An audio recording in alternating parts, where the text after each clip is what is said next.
So I wanted to create this short video on things that don't break your fast.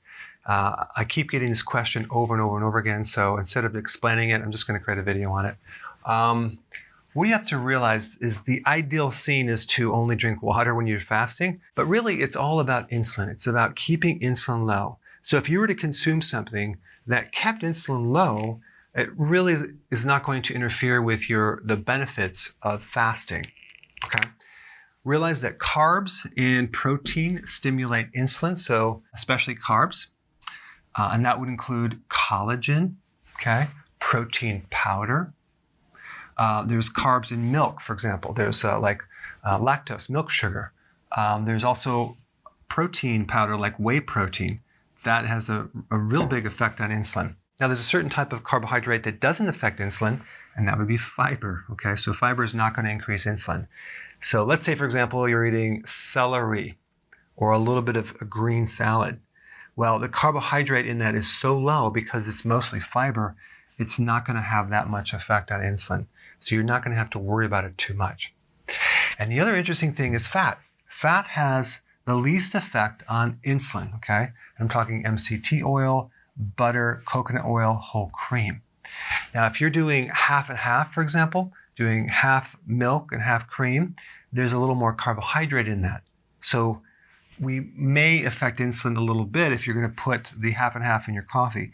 But if you want to just take it to the next level, use whole cream in which there's actually hardly any carbohydrates.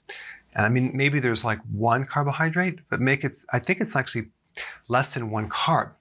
And of course, butter has less carbohydrates than whole cream. So butter is just pure fat. So you can actually maybe put that in your coffee. Now, what about sugar alcohols, the alternative sweeteners, right? Well, you have xylitol, which does affect insulin a little bit. So just take a little bit if you want to take it. It's low on the scale, but just take a little bit in your coffee if you want to do that. Erythritol is like zero effect on insulin.